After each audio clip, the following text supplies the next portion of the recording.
le Seigneur organise. Amen. Nous allons prier. Bien-aimé Seigneur Jésus, toi qui es notre Père et notre Dieu, nous tenons en ces jours devant toi, Seigneur, avec nos cœurs inclinés et très reconnaissants, Seigneur. Amen. Voir le frère Emmanuel, le frère Patrick ici, Seigneur. Nous savons que c'est ton œuvre à toi seul. Amen. Père bien-aimé, tu nous as réconfortés dans le fait que tu réponds aux prières, Seigneur. Amen. Merci, Père, pour ce que tu as fait pour nous. Que la gloire te soit rendue à jamais, Seigneur. Amen. Père bien-aimé, laisse que nos cœurs restent attachés à toi, d'expérience en expérience, de victoire en victoire, de révélation en révélation. Amen. Regarde ce peuple qui est rassemblé ici, Père. Dis quelque chose qui va nous bénir. Amen. Dis quelque chose qui va nous élever. Amen. Dis quelque chose qui va nous plonger entièrement dans ton programme. Qu'il puisse en être ainsi, Père. Amen. Oh Dieu, si nous venons ici, c'est parce que nous avons besoin de toi. Amen. Et chaque personne en celui a aussi un besoin dans sa vie. Amen. Oh Dieu, tu es le Dieu qui pourvoit. Amen. Tu es le Dieu qui prend soin de nous. Accomplis-le, Seigneur. Que les besoins de chacun soient devant toi, ô Père bien-aimé, qui trouve solution. Et qu'ensemble nous puissions dire que la gloire te soit rendue. Amen. Merci Jésus. Au nom de Jésus-Christ, nous avons ainsi prié. Amen. Amen. Amen. Alors que nous sommes debout, nous allons lire la parole de Dieu. Apocalypse chapitre 17. Donc aujourd'hui, normalement, le projecteur devait être là. Mais c'est moi qui n'ai pas trouvé les longs câbles, mais le dimanche prochain, il sera là. Apocalypse chapitre 17, je commence au verset 18. Il est écrit ceci. Et la femme que tu as vue, c'est la grande ville qui a la royauté sur les rois de la terre. Amen. Amen. Je saute, je prends Apocalypse 21. Je vais lire le verset 21, le verset 9 et le verset 10. Apocalypse 21, on écrit ceci. Puis un de ces 7 anges qui tenait les 7 coupes, remplies de 7 derniers fléaux, vint. Il m'adressa la parole en disant, viens, je te montrerai l'épouse, la femme de l'agneau. Et il me transporta en esprit sur une grande et haute montagne. Ça, c'est une expérience élevée. Il me montra la ville sainte, Jérusalem, qui descendait du ciel auprès de Dieu. Amen. Amen. Que Dieu ajoute de bénédictions à la vérité de sa parole. Amen. Je vous salue tous au nom de Jésus-Christ. Le frère Christian a une annonce et une demande de prière ici. N'est-ce pas que nous croyons en prière? Amen. Voir le frère Patrick ici, peut-être que vous ne comprenez pas. Si on dit que c'est un pays où vous ne pouvez pas avoir raison, ça signifie que c'est un pays où vous ne pouvez pas avoir raison. Et si vous sortez dans ce pays avec raison, ça signifie que c'est Dieu. Amen. Amen. Amen. Comme madame dit, un peu de prière, c'est un peu de bénédiction. Ouais. Pas de prière, c'est pas de bénédiction. Beaucoup de prière, c'est aussi beaucoup de bénédiction. Amen. Nous ne devons jamais devenir un peuple qui ne prie pas. Amen. Faut madame dit, lorsque Jésus est venu dans la chair, il nous a montré comment doit être un frère. Amen. Amen. Amen. Et si vous lisez Luc au chapitre 6, vous verrez qu'il avait passé toute la nuit à prier Dieu. Amen. C'est là où les musulmans ont dit, comment est-ce qu'il était Dieu alors qu'il priait Dieu? Faut madame dit, il soumettait son corps à l'esprit qui était en lui. Amen. Et c'est ça le seul moyen pour nous de pouvoir avoir la victoire. Amen. Amen. Parce que si on ne soumet pas ce corps à l'esprit qui est en nous, alors c'est une faillite et un chaos qui nous attend. Amen. Amen. Amen. Mais celui qui est en vous est plus fort que celui qui est dans le monde. Amen. Merci Seigneur. Amen. Alors le frère Christian dit ceci, Shalom Bethesda Tabernacle. Amen. Moi, frère Christian, on est là. J'ai le réel plaisir de vous annoncer mon départ pour Kinshasa. Amen. J'annonce un départ avec plaisir. Vous allez comprendre pourquoi le plaisir. Parce que souvent quand on ramène les gens à l'Afrique avec force, ils ne veulent pas. Mais lui dit, je vous annonce avec plaisir. Il dit, aujourd'hui à 22h30, dans le but de mon mariage, voilà, prévu pour le 2 février 2019. Vous comprenez le plaisir? Voilà. C'est le mariage. Et il dit, et pour un retour prévu pour le début mars. Sur ce, j'ai besoin de vos prières pour que, parce que le frère est comme un docteur, hein, pour que tout se passe bien. Amen. Ok, mes remerciements vont tout droit au pasteur Patrick Adiata, qui depuis mon arrivée m'a reçu convenablement, m'a aidé spirituellement. Amen. Alors vraiment beaucoup. Mes remerciements vont aussi à vous, mes bien-aimés frères et sœurs, qui m'avez accepté parmi vous. Amen. Shalom et que Dieu vous bénisse. Amen. Amen. Donc nous disons à frère Christian, nous allons prier pour toi. Amen. Amen. Et au-delà de ça, nous allons faire quelque chose. Amen. Amen. Parce que c'est notre devoir chrétien. Amen. Merci Seigneur. Donc, nous sommes revenus dans notre étude. Frère Destin, un grand shalom à toi. Qu'est-ce qu'il dirait? Frère Mathieu, shalom. Shalom à tout le monde. Amen. Frère Emmanuel, shalom. Donc ma joie est immense. Amen. Si je laissais Jospin, il serait frustré. Quand j'ai salué le marié, j'ai salué en même temps le femme. Amen. Parce que autant si on ne comptait pas l'homme et la femme, on comptait que l'homme. Parce qu'on savait que sa femme était dedans. Amen. C'est pour ça que lorsqu'on disait qu'on va compter les hommes, on va compter les gens, on comptait que les hommes. Parce qu'on savait que chaque homme est relié à une femme. William Branham dit, lorsque vous voyez une petite fille comme Bethesda ici, il dit, sachez que c'est la petite chérie de quelqu'un quelque part. C'est pour ça que on lui doit du respect. D'abord, nous les parents, nous devons du respect en l'éduquant, n'est-ce pas? Selon la voix de Dieu. Et les jeunes de son âge doivent le respect à cette fille. Parce que c'est la chérie de quelqu'un quelque part. Amen. N'est-ce pas? C'est la juste. N'est-ce pas? Il dit merci Seigneur. Amen. Ok. Donc nous revenons dans notre étude du livre de l'Apocalypse. Nous sommes en train de revenir tout doucement.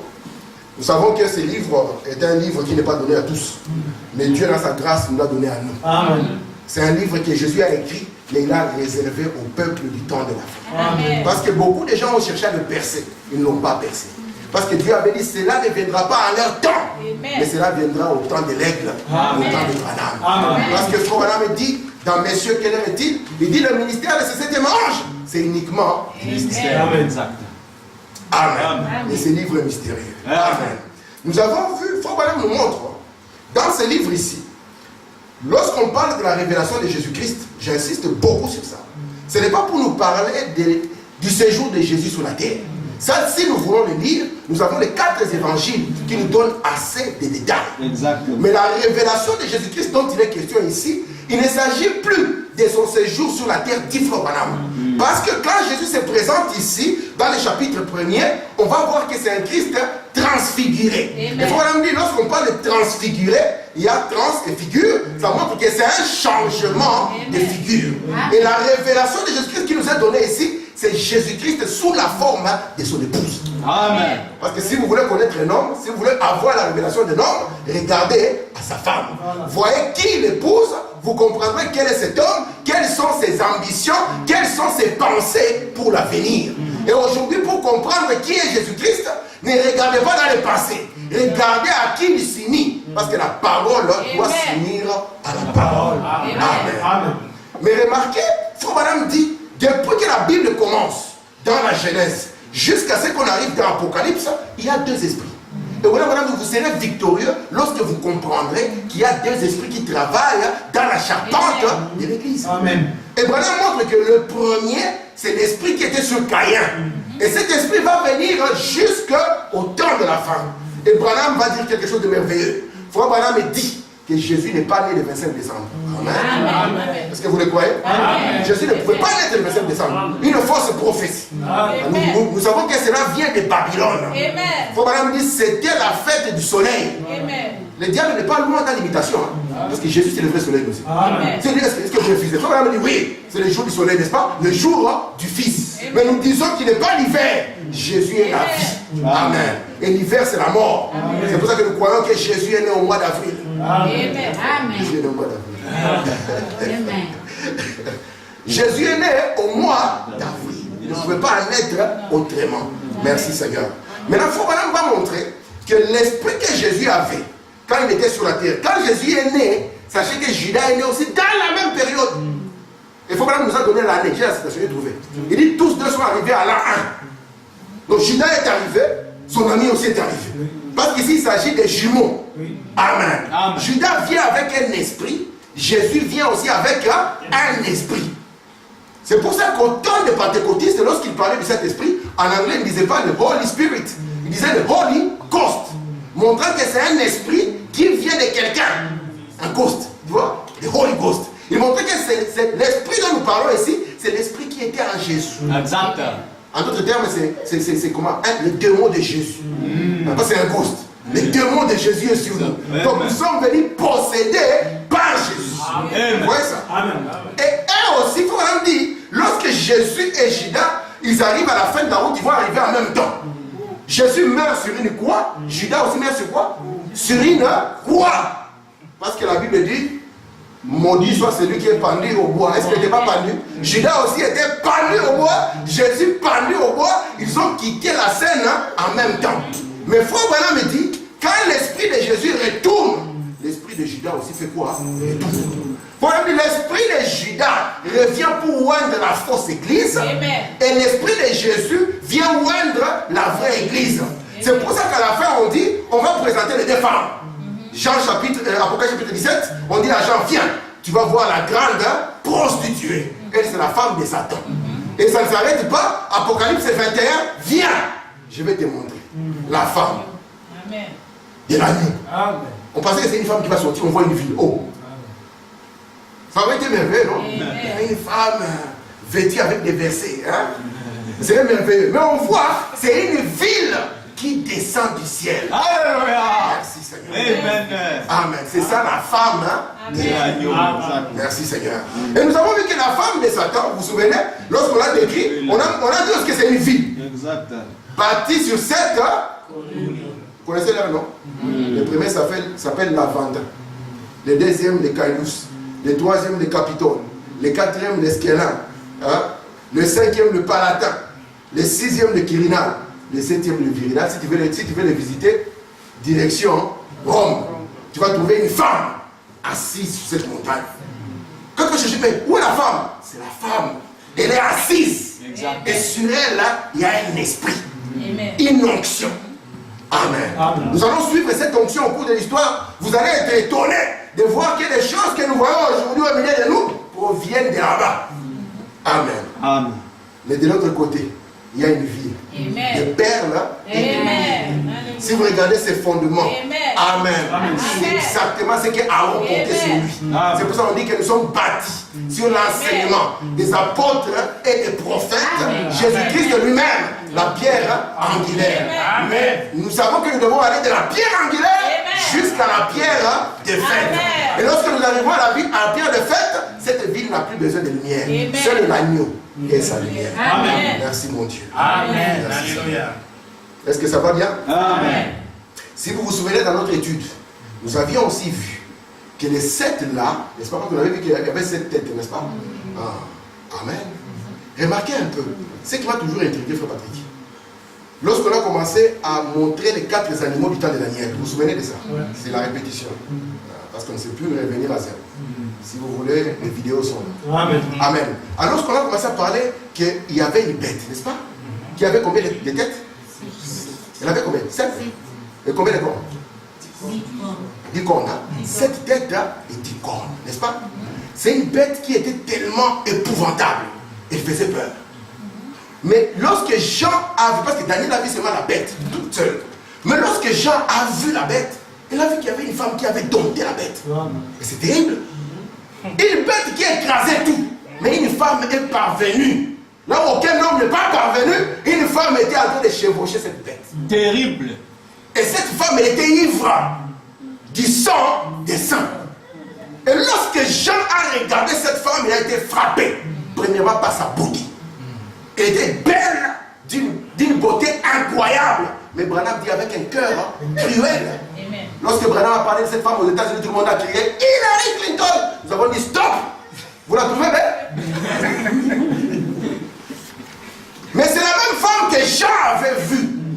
Elle était belle avec un cœur cruel. Lorsque nous allons entrer dans l'histoire, vous allez la voir. Branham a dit, elle a dit, vous allez comprendre pourquoi on doit un jour faire taire ma voix. Mais la voix des livres, vous ne pouvez pas la faire. Amen. Impossible. Amen. Branham dit, c'est une voix qui est écrite sur la bande éternelle. Amen.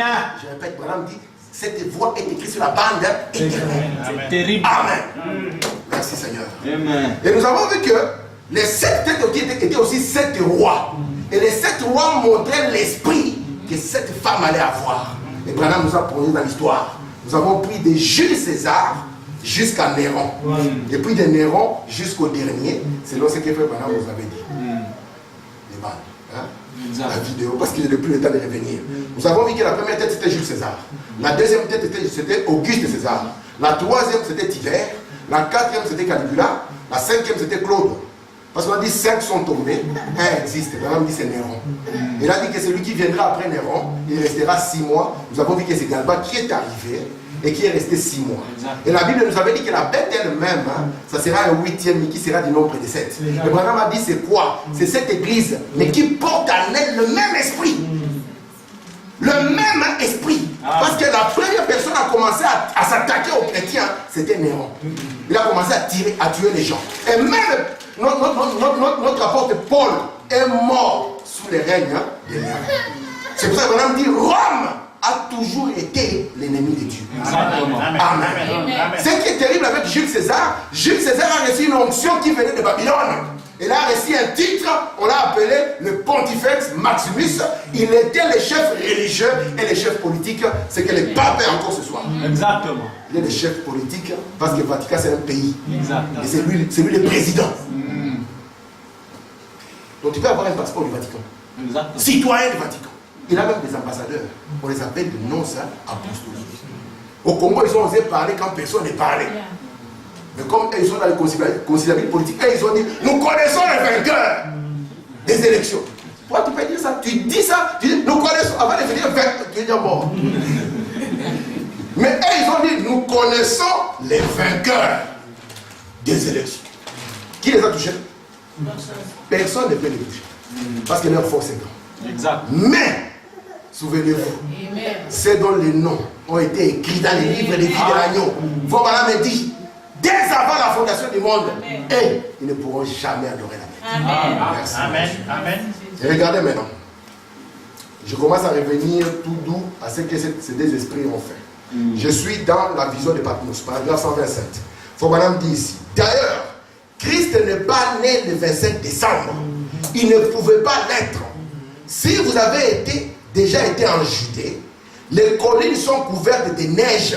C'est pire qu'ici. Il est né en avril, quand toute la nature renaît. Si vous êtes spirituel, vous savez quand il est né. Amen. Amen. Parce que l'histoire ne fait que se répéter. Merci Seigneur. Amen.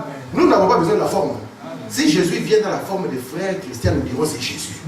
S'il vient dans la forme de la Sainte, nous disons c'est Jésus. Parce que nous savons que Jésus-Christ est le même, à l'exception du corps physique. Amen. Vous voyez cette colonne de feu ici, elle a un nom. Elle s'appelle le Seigneur Jésus-Christ. Vous voyez cet homme ici, il a un nom. Il s'appelle le Seigneur Jésus-Christ. Mais les deux là n'est pas la finalité. Parce qu'ici c'était le Père au-dessus. Ici c'était Emmanuel, Dieu avec nous. Mais Branham dit, le Dieu qui était avec nous, qui était au-dessus de nous, il voulait condescendre jusqu'à devenir un frère. Amen. C'est pour ça que quand il devient un frère, nous sommes là, nous disons c'est juste. Amen. Oh non, nous disons, frère Branham dit, puisse-t-il voir que ce n'est pas moi le frère, mais c'est leur Seigneur. Amen. Tu veux nous pousser à quoi? Frère Branham dit, messieurs, nous voudrons voir Jésus. Amen. Et la réponse est là. Ils sont venus au temps de la Bible, messieurs, nous voudrons voir Jésus. Pouvait-il le voir? Non. Il fallait que les grains tombent. Mais quand les grains tombent à terre et qu'il revient au temps de l'Éternel, est-ce qu'il a encore le grain? Non. Non, messieurs. Faut me dire, ceci ne peut pas se faire au temps de l'Éternel. Amen. Est-ce qu'au temps de l'Éternel c'était encore le grain? Non. Est-ce qu'au temps de Pentecôte c'était le grain? C'était juste là-bas. Mais après cette étape-là, conformément à sa parole, il doit revenir encore une fois dans son église, dans la forme d'un prophète. Amen.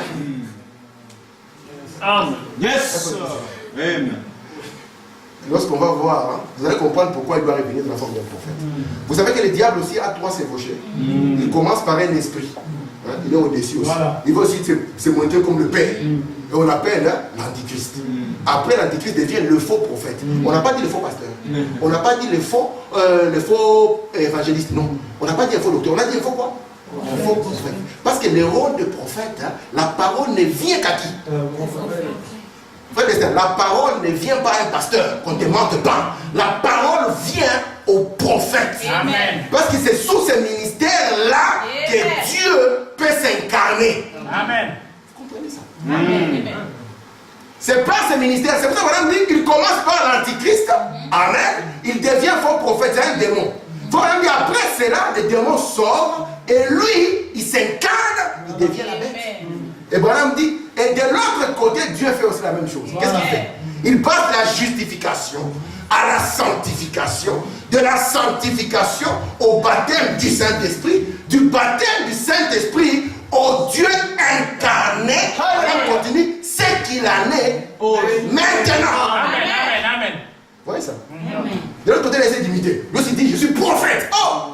Donc le papa, c'est un prophète. Vous savez ça? Ah, le monsieur là, c'est un prophète. Mais de la fausse parole. Amen. Mais de l'autre côté, vous devez avoir un prophète. Amen. Entre le fils de Dieu et le fils de David. Selon les Écritures. Amen. Conformément à l'Église secrète. Il y a toutes les Écritures. Il doit les venir. Exact. Spirituellement dans son église. Non. Ils sont là. Merci Seigneur. Physiquement dans son église. Pour être un pasteur. Non. Pour être un Prophète. c'est alors que la parole peut s'incarner. Merci Seigneur. Et vous allez naître de cette union. L'union invisible. Vous allez le produit de ça. Merci Seigneur. Amen. Regardez maintenant. Je suis dans la marque de la bête du 15 juillet 56. Faut madame dire au paragraphe 19. Saint Jean, ou plutôt 1 Jean dit, bien aimé, 1 Jean 4, 1. N'ajoutez pas foi à tout esprit, car cet esprit de l'Antichrist qui devait venir est déjà dans le monde et il opère parmi les enfants de la désobéissance. Comprenez ça? Parce que c'est un esprit qui vient de leur papa Caïn. Il faut madame dire le même esprit. C'est l'esprit de Rome. Caïn était un Romain. C'est le même esprit. Écoutez, maintenant il continue. Maintenant, comme il commence de nouveau, ils sont venus et ont été manifestés à l'an 1 après Jésus-Christ. Au commencement, ils sont partis au même moment. Les deux esprits sont à l'œuvre dans l'église, appelant une église à sortir des parts et d'autres. Vous voyez les étages de l'église ici? Branham nous dit l'église de Satan, c'est ici où il est sorti. Amen. Et l'église de Dieu, Dieu va l'appeler aussi la justification, la sanctification, le baptême de l'esprit. Et lui aussi vous manifeste. Vous voyez, dans une quatrième phase. Comme ici, le diable aussi va commencer. D'abord un esprit nicolaïte qui commence tout doucement, un enseignement qui dit que nous n'avons pas besoin de l'esprit. Nous avons besoin d'un homme qui soit au-dessus et lui puisse donner les ordres. Vous voyez, cet esprit va commencer ici en douceur, comme juste une pensée. Cette pensée va grandir ici. Elle va devenir encore plus fort. Qu'un homme, même comme Polycarpe, sera influencé par ça. Et il dit à la troisième étape ici, ce qui était une pensée va devenir une doctrine. Et voilà, il dit que l'esprit l'a haï, on l'a appelé la doctrine des Nicolaïtes. Et quand il devient une doctrine ici, cette pensée va devenir un homme. Amen. Quand il devient un homme, l'homme est couronné ici. Branham dit ça produit le millénium de Satan. Amen. De l'autre côté, vous aurez le millénium de Dieu. Et le pape ne sera pas là. Branham dit il sera ailleurs. Merci Seigneur. Est-ce que vous voyez les étapes? Le diable produit son église parce que les deux esprits appellent la manifestation d'un peuple, appellent la manifestation des deux églises. Amen. Alors, de quelle église êtes-vous membre? Moi, j'appartiens à Bethesda. Il ne s'agit pas de ça, frère. Amen. C'est ça. Merci Seigneur. Merci. Écoutez, nous sommes à l'an 1, n'est-ce pas? Les deux esprits commencent. Quand Jésus est né, l'Empire romain a émis l'ordre de tuer tous les enfants de 2 ans ou moins pour parvenir à tuer Jésus-Christ. Ils sont parvenus. Non. Mais il y a des victimes. Donc parce que la mort physique, ce n'est pas ce qui est grave. Pour nous, c'est grave. Mais pour Dieu, ce n'est pas ce qui est grave. Que tu sois mangé par un lion. Mange les os, même tout. Il a bien croqué les frères. Nous sommes choqués, on a croqué les frères. Mais pour Dieu, ce n'est pas ça ce qui est important. Parce que Jésus avait dit, n'ayez pas peur de ce qui peut détruire la chair. Ça, c'est un être temporel. La personne qui vous dit autre chose vous ment. Je l'ai dit au nom du Seigneur. Amen. Ça, c'est un être temporel. Yes, sir. Parce que tu es né barbu. C'est l'effet du temps. J'ai commencé à voir quelqu'un commencer à progresser dans une voie où les cheveux sautent les uns après les autres. Parti, il est en face de moi. Les signes du temps. Mais à l'intérieur, il y a un qui ne peut pas être influencé par le temps. Amen, amen. Parce que ce qui a un commencement a une fin. Mais ce qui est éternel n'a ni commencement ni fin. C'est pour ça que Branham dit il y a une différence entre le Seigneur Jésus dans cette forme et Melchisédek. Parce que dans cette forme, il avait un début et une fin. Amen. Mais en tant que Melchisédek, il n'a ni père ni mère. C'est pour ça que quand les catholiques viennent en nous parlant de la mère de Dieu, ils disent stop. Qui t'a dit ça? Oh, mais Jésus est Dieu. Alors si Jésus est Dieu, Marie est sa mère, donc Marie est la mère de Dieu. Nous disons fausse. Amen. Branham dit Dieu ne naît pas, Dieu ne meurt pas. Amen. Amen. Et nous croyons que Jésus est Dieu. Merci Seigneur. Est-ce que ça va? Amen. Amen. Faut Branham dit, il l'a amené en Égypte, l'a caché. Donc à l'époque, là, si on demandait, où est l'enfant? On ne sait pas. Est-ce que c'est un mensonge ou c'est vrai? Il l'a amené en Égypte, l'a caché. Comme il avait fait pour Moïse, de la même manière. Jésus était un prophète, Moïse était un. Amen. Amen. Dieu a attaché à ce ministère. Amen. Amen. Ils ne sont pas seulement prophètes, ils sont prophètes et messagers. Exactement. Un prophète messager, c'est un prophète qui... Vous ne pouvez pas venir, vous allez aller, comme à l'époque nous disions, Frère Branham est prophète. Tout le monde a dit non. Le dernier prophète, c'est Jean-Baptiste. On va lire la Bible. On leur a montré dans Acte 13 et ailleurs, qu'il y avait des prophètes dans le Nouveau Testament. Ils ont dit, tous les Congolais sont devenus prophètes. Quand tu leur dis, c'est quoi un prophète? Ils ne savent pas. Ils ne savent pas qu'un prophète, c'est un messager. Amen. Amen. Maintenant, tout prophète n'est pas un prophète comme Moïse. Non, non. Un prophète comme Moïse, il est de la trempe du Christ. Amen. Amen. Parce que c'est un prophète qui est sacrificateur. Amen. Qui est prophète et qui est roi. Amen. Qui prend les trois onctions sur lui. Amen. C'est pour cela qu'il a dit, l'Éternel votre Dieu vous suscitera du milieu de vous un prophète. Mais pourtant, entre Moïse et Jésus, il y a eu plein de prophètes. Mais aucun d'eux n'a dit que c'est l'accomplissement de cette écriture. Amen. Parce que c'est un prophète qui vient avec la colonne de feu. Et il produit un exode. Moïse les avait pris d'une église tabernacle A à une église tabernacle B. Donc, Frère Branham dit, il a pris d'un pays naturel à un pays naturel. Ils étaient contents. Nous avons quitté l'Égypte, frère. Nous sommes arrivés ici. Si les frères nous proposent que nous avons un exode à faire d'une commune à une autre, on dit, tu peux y aller, frère. Nous restons ici. Mais quand Jésus est venu, lui aussi il y avait un exode. Les gens disent, il y a un exode. Oui. Ils sont partis d'où à où? Il les a pris du judaïsme jusque dans le baptême du Saint-Esprit. C'est pour ça que Jésus les avait dit, il dit, écoutez, si moi je ne meurs pas, l'Esprit ne viendra pas sur vous. Voilà. Amen. Et Branham vient, un prophète comme Moïse. Alléluia. Un prophète comme Jésus.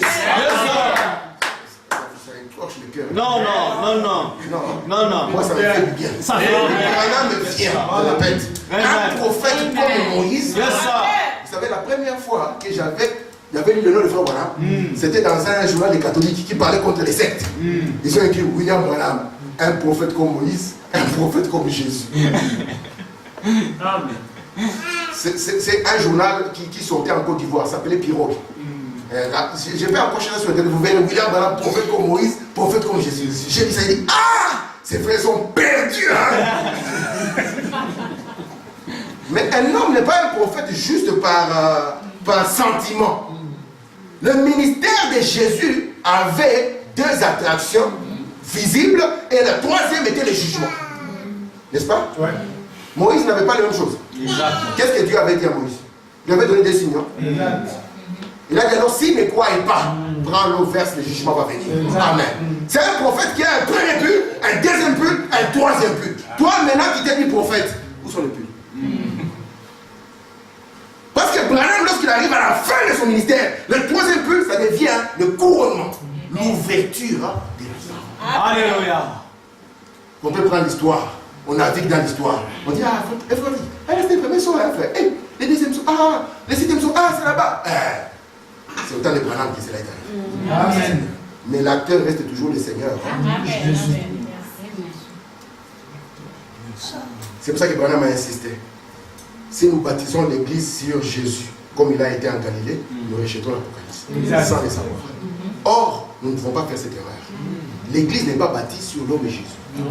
Ni l'église bâtie sur l'homme Pierre. Mais Jésus, l'église est bâtie sur quoi? Sur la révélation. Sur la foi. C'est la foi, la révélation. sur la foi de qui est Jésus. Amen. Les a regardés. Qui dites-vous? Moi qui? Les pasteurs? Non. Moi qui? L'évangéliste? Non. Le fils? Donc le prophète. Amen. Amen. Moi, qui dites-vous que je suis? Les uns disent tu es. On peut prendre qui? Ézéchiel. Est-ce que Jésus a dit non? Non. Parce que Jésus était Ézéchiel aussi. Tous les prophètes ont exprimé les fils de l'homme. Si vous voulez lire ça, lisez dans l'âge de Thyatire exposé. Branham dit le fils de l'homme et c'est lui qui a accompli toutes les écritures. Amen. Parce que ce que Ézéchiel a exprimé, c'était lui. Ce que Moïse a exprimé, c'était lui. Ce que Esaïe a exprimé, c'était lui. Mais vous, qui dites-vous? C'est là où Pierre, avec tout le courage qu'il avait, un fier courageux, il s'est levé. J'ai commencé à me chauffer. Oh, merci Seigneur. C'est là où Pierre s'élève. Et Pierre dit, tu es le Christ, le Fils du Dieu. Amen. N'est-ce pas vrai? Amen. Là, tu es qui? Répétez-moi ça. Tu es le Christ. Dites-le encore. Le Fils du Dieu. Jésus n'est pas né le Christ. Amen. À 12 ans, il est parti confondre les anciens. Branham me dit. Il n'était pas ça. Il n'était pas ça, il n'avait pas la sagesse. C'est déroutant, non? Là, on voyait, quelle sagesse! Donc, nous comprenons que la sagesse était l'onction. Exact. Il n'était pas encore roi. C'est pour ça qu'il ne pouvait pas entrer dans les travail. Amen. Il n'est pas né de Christ. Si vous voulez le voir, Frère Branham me dit dans le message possédant les portes de l'ennemi. Vous vérifiez ça. Frère Branham dit, il n'est pas né, il est devenu. C'est pour ça que la Bible l'a confirmé. Elle dit, Dieu a oint Jésus du Saint-Esprit. Il allait de lieu en lieu, faisant le bien. Amen. Nous voyons que Rome a essayé de l'arrêter, n'est-ce pas? Est-ce que Rome a pu? Non. Rome n'a pas pu. Merci Seigneur. Luc chapitre 2, versets 41, 42, 43. Les parents de Jésus allaient chaque année à Jérusalem à la fête de Pâques. Lorsqu'il fut âgé de 12 ans, ils y montèrent selon la coutume. Puis quand les jours furent écoulés, ils s'en retournèrent. L'enfant Jésus resta à Jérusalem. Son père et sa mère ne s'en aperçurent pas. C'est très dangereux ça. Vous savez ça? Les parents ont abandonné Jésus. Branham me dit, Jésus, là où vous l'abandonnez, c'est là où vous le retrouvez. Amen. On ne peut pas abandonner Jésus à la gare du Nord. On dit, Jésus, rendez-vous gare du Midi. Non. Si vous l'avez abandonné gare du Nord, vous devez retourner gare du Nord pour retrouver Jésus. Un danger, c'est d'abandonner Jésus. Parce que Jésus, c'est la parole. Amen. Là où on abandonne la parole, c'est là où on doit retourner. Exact. Le problème n'est pas d'abandonner. Le problème, c'est de refuser de retourner. Voilà. Amen. Madame dit, un saint est un pécheur repentant. Amen. Amen. Vous savez que, je suis en train de finir, vous savez que Branham un jour il avait menti. Vous savez ça? Amen. C'est merveilleux, non? Amen. Il a menti. Vous pensez que cela a étonné Dieu? Cela a étonné Dieu. Il dit, oh, Branham tu as menti. Je ne suis pas en train de faire la promotion du mensonge. Non. Mais je vous dis ce qui est arrivé. Frère Branham a menti. Comme vous et moi, nous avons déjà menti. Amen. Quand il a menti, il a abandonné Jésus. N'est-ce pas? Parce qu'il était sous pression. C'est pour ça que Branham a prêché le message, laissez échapper la pression. Une pression est mauvaise pour tout homme. Parfois l'église met la pression sur le pasteur. Quand le pasteur vient à la chair, il est comme quelqu'un qui vient au combat. Vous voyez le visage de la personne, tout le monde a peur. Amen, la pression qui est mauvaise. Alors Branham sous pression, il sort vite en disant, mais là, dis-leur que je ne suis pas là. Mais quand il parle, il est là. Il a un bras le par-dessus, il sort. Mais là aussi prend le téléphone, il n'est pas là. N'est-ce pas? Bill rentre, qu'est-ce que Bill trouve? Mais dans la joie. Non. En train de dire, frère, les sailles. Demain, je vais bien parler encore. Je l'ai trouvé Meda en train de pleurer. Frère Branham dit, vous voyez cette femme-là, elle est regardante quant à ces choses. Amen. C'est ça le modèle en fait. Regardante quant à ces choses. Ne t'en fais pas. Jézabel, elle, quand elle a trouvé son mari en train de pleurer, elle a dit, mais tu pleures pourquoi? Je suis Naboth, je m'en charge. Mais cette femme ici, elle a dit, Bill, on ne peut pas continuer comme ça. Quand le téléphone a sonné, le petit Joseph a couru. Il a pris le téléphone, n'est-ce pas? Papa, que je leur dise que tu n'es pas là. Voilà, m'a dit, vous voyez le mal. Comment il conduit. Notre rôle est d'endiguer le mal. L'arrêter vite fait. Là où on l'a abandonné, on retourne vite. Voilà, m'a dit, vous voyez la corruption déjà dans la famille. Si on n'arrête pas ça, c'est Joseph qui va prendre ça lui-même, l'amener aussi chez lui. Et transmettre aussi à sa progéniture. Vous voyez? Et comme Dieu est le Dieu de la parole. Branham est parti prier pour un enfant, n'est-ce pas? Est-ce que les miracles doivent provenir d'un cœur qui est juste seulement? Non. Est-ce que les miracles proviennent d'un cœur juste seulement? Non. Mais notre Dieu est fidèle. Amen. Notre Dieu aimait frère Branham. Je répète, notre Dieu aimait frère Branham. Vous ne voulez pas aimer frère Branham? Maman Destin, tu ne veux pas? Dieu a dit à frère Branham, tous ceux qui t'ont aimé. Amen. Et moi j'aime frère Branham. Amen. Et j'espère que vous aussi vous aimez frère Branham. Amen. Aimer Jésus en ce jour, hein, c'est rester avec ce message. Amen. Amen. Si vous rejetez ce message, hein, vous avez rejeté Jésus. Vous savez ça? Dieu aimait frère Branham. Frère Branham veut approcher les mains pour prier pour l'enfant. Malgré que les miracles peuvent sortir d'un cœur qui n'est pas juste, Dieu l'arrête. Il dit, Branham, c'est un danger si toi, avec un cœur non juste, tu commences à produire des miracles. C'est une séduction. Tu ne peux pas être la cause d'une séduction. Stop. Là tu montes. Branham recule. Il dit, je vais arranger ça. Amen. Amen. Parce que Jésus, quand on l'abandonne, on y revient. Amen. Amen. On prend position pour lui. Il a appelé, il n'a pas pris le téléphone. Ah, Seigneur, c'est difficile, hein, mais je vais quand même faire. Ça sonne là-bas, oh Seigneur, qu'il ne soit pas. Qu'il dise quand même que j'ai essayé, mais il n'est pas là. Mais ça a sonné. Allô? Ah, Seigneur, il est là. Oh. Qu'est-ce qu'il y a, monsieur? Ouais, c'est moi. Vous savez, quand vous avez appelé, j'étais dans la maison. Mais j'étais sous pression. Et la personne dit, Branham, j'ai plus confiance en vous. Même Dieu. Vous savez, Dieu a aimé David. Pour que vous voyez que je le disais. Dieu a aimé David. N'est-ce pas? Il a aimé parce que David ne commettait pas de fautes. Est-ce que vous connaissez la faute, la lourdeur de la faute que David a faite? Il a pris la femme de quelqu'un. Il ne s'est pas arrêté là. Il voulait arranger les choses. Il a fait tuer les frères. Alors que les frères étaient son propre soldat qui se battait pour lui. Est-ce que vous voyez les dangers? Maintenant, un jour, vous voyez, vous êtes au pied de Jésus, toi et lui. Frère, comment tu étais mort? C'est la vieille histoire, frère. Ils sont ça. Sinon, ici, ça va saigner ici. Vous voyez ça? Mais Dieu, lorsqu'il regarde David, il appelle David comment? Un homme? Pourquoi? Ah, Seigneur, montre-moi un homme selon le cœur de Dieu. Vous avez l'image d'un homme qui descend comme ça, qui marche. Comme un musulman me disait, tu sais c'est quoi un prophète? Il dit, oui, je sais c'est quoi un prophète. Il m'a dit, un prophète c'est un homme parfait. Il dit, ah, comment tu sais ça? Il me dit, même quand il marche, il ne peut même pas piétiner une fourmi. C'est ça la perfection. Vous comprenez ça? Dieu a aimé David. Parce que David savait que quand on laisse Jésus, peu importe le tout, on revient vers Jésus. Amen. Et lorsqu'on revient vers Jésus, on marche de nouveau avec Jésus. Amen. Amen. Amen. Et là, le diable est confondu. Amen. Amen. Tout ce que nous faisons. Puissions-nous, vous, mon frère, vous, ma soeur, même nos enfants, chacun de nous être un homme selon le cœur de Jésus. Amen. Que Dieu vous bénisse. Amen.